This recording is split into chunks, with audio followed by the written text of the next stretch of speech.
Hello. Today we're going to make elderberry syrup. Elderberry syrup is great for the immune system. It uses elderberries, which we'll talk about very briefly, and a native species that is easy to grow if you want to grow your own, or also can be found in various different quality herb shops.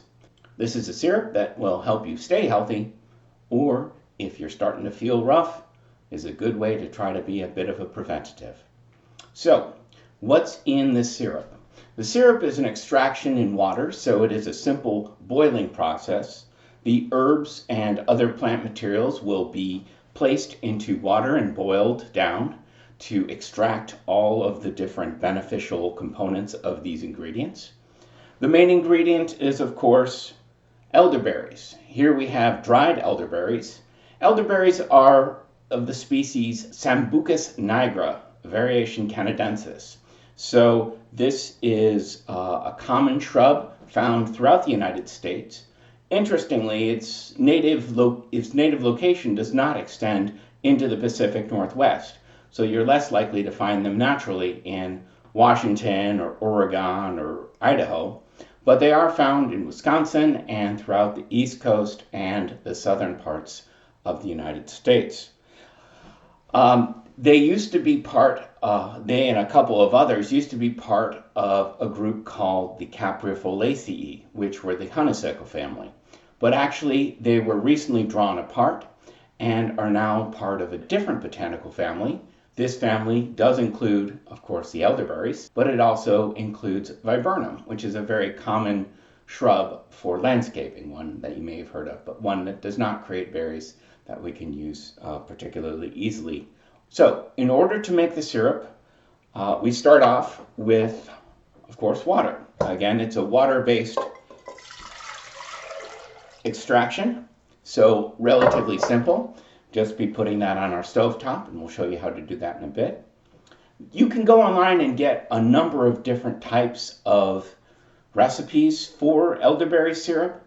This particular one, I want to give credit in terms of the specific herbs and spices. This specific one was from my friend Aurora, who runs Aurora's Apothecary, who has several different herb shops in the Fox Valleys, Appleton, Green Bay, as well as in Door County. She's been very helpful to me with some of my plant wellness classes and has always been supportive of me and helped me with interviews and other things throughout that class. So, starting off with 3.5 cups of water. To that we add the elderberries. Again, about 2 ounces of dried elderberry. Additionally, and you can see that I measured it out on my scale, we have cinnamon. Now this is a cassia cinnamon, and what you can see happened is what we did was we actually took the cinnamon sticks and broke them down. A lot of times people think, you think about cinnamon in a powdering form, you think about cinnamon in the stick form, but in this case, this increases the surface area so that more of the effective, interesting, and important components from the cinnamon can be extracted into the syrup that we're creating. So what we did was basically take cinnamon sticks and break them apart. Additionally, as we filter this material after the extraction process, this is less likely to have sort of the gritty cinnamon that you would have if you just used powdered cinnamon. And again, cinnamon sticks are found everywhere, easy to find, and can be used. So a teaspoon of cinnamon. Star anise is the next particular ingredient here, a teaspoon of that. Of course, it gets its name from its star-shaped appearance. And when we think of anise, we think of like a nice licorice flavoring. It smells just like a nice big old bag of licorice jelly beans. Although this is a teaspoon, I actually went ahead and just added a little extra because I do like the flavor. Next ingredient is dried ginger. You can see, of course, ginger is something that is found even locally, and you can grow it locally as well. a root that is ground up and utilized for a variety of different purposes. A teaspoon of that. And finally, a teaspoon of cloves, whole cloves. Again, just putting them in this process, putting them in the boiling water will help extract the important components out of there. So we've got all of the different ingredients in here: the water, star anise, cinnamon, ginger, cloves, and of course the elderberry themselves, the dried elderberry, already in the pot. So it's time to head over to the stovetop.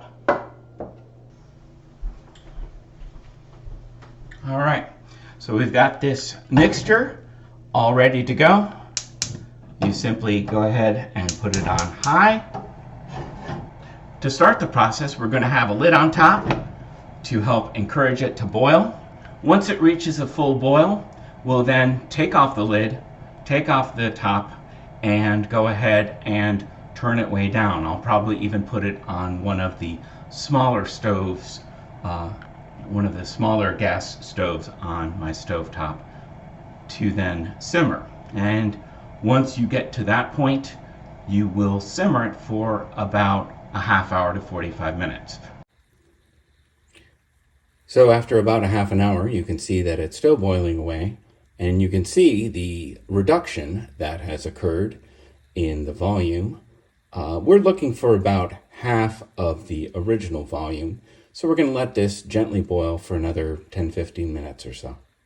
Okay, so it's been about 45 minutes, and as you can see from the original volume, there has been considerable reduction in the amount that will go into ultimately into our syrup.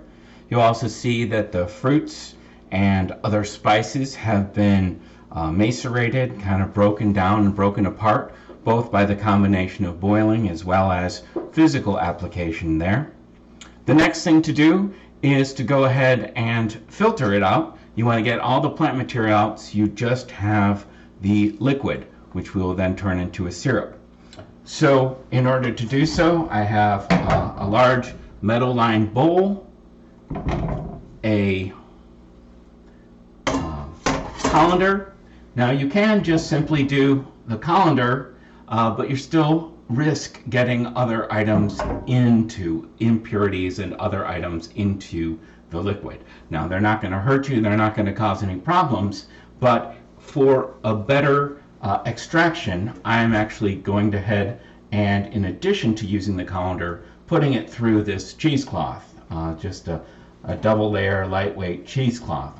So we will pour that through here, and in doing so, separating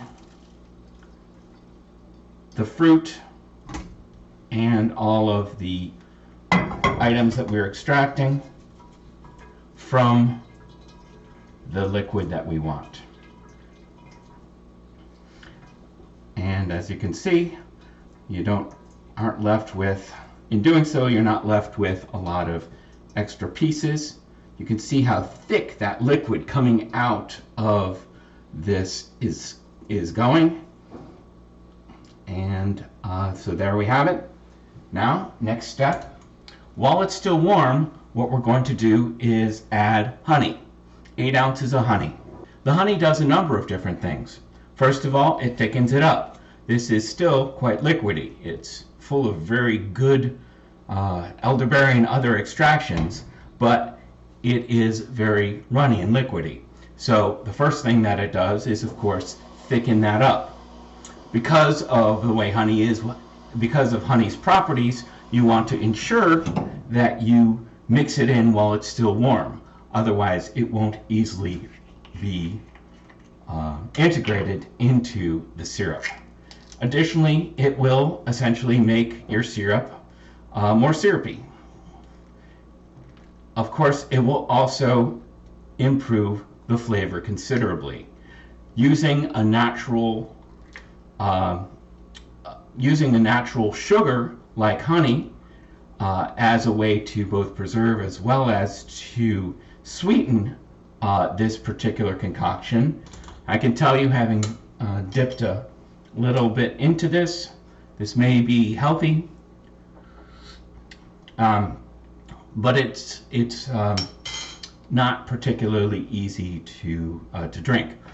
And of course, honey also is very helpful. It tends to soothe throats if you're in a situation where you have a cold, and so it helps again with the overall immune response of the syrup. So I will add this entire container, 8-ounce container of honey, and then we'll let our syrup cool, and we will have completed our extraction.